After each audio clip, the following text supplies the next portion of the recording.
Pierre Benazet, bonsoir. Vous êtes à Bruxelles pour France 24. De quel œil les Européens voient-ils cette arrivée au pouvoir de Roumen Radev?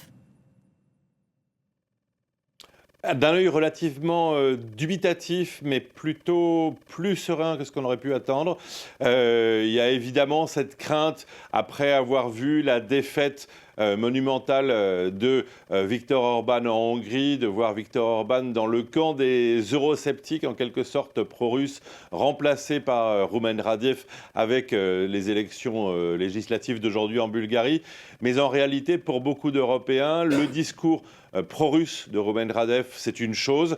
Ces appels à rouvrir, comme le font par exemple Slovaques, Tchèques et Hongrois, grands, les robinets des gazoducs et oléoducs russes en direction de l'Europe centrale et orientale, et donc en faveur de la Bulgarie, sont une chose aussi. Il y a, selon eux, évidemment, une partie de l'opinion bulgare qui est sous-tendue par cette constance de l'amitié avec la Russie. Mais pour les Européens, Roumen Radev n'est pas l'homme le plus dangereux qui pourrait se concevoir.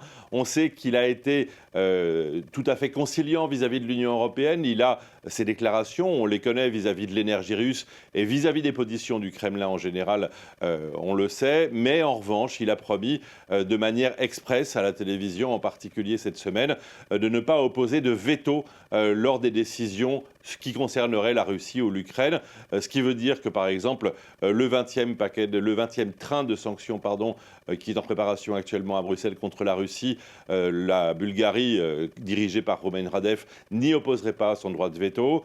Le prêt de 90 milliards d'euros destiné à l'Ukraine, la Bulgarie n'y opposerait pas son droit de veto. Bref, pour les Européens, Roumen Radev, c'est un nouvel eurosceptique qui vient s'ajouter au rang plutôt des Robert Fico et Janez Janša, en Slovaquie et en République tchèque, dans le camp de ceux qui sont eurosceptiques, mais qui ne menacent pas finalement totalement le fonctionnement de l'Union européenne, parce qu'ils auraient plutôt tendance à s'abstenir et à se couler dans le moule, contrairement à Viktor Orban, qui, lui, après 16 ans de mandat à la tête de la Hongrie, avait ses réseaux, avait la connaissance des modes de fonctionnement de l'Union européenne, avait une véritable faculté de nuisance, en quelque sorte, que les Européens ne prêtent pas pour l'instant à Roumen Radev.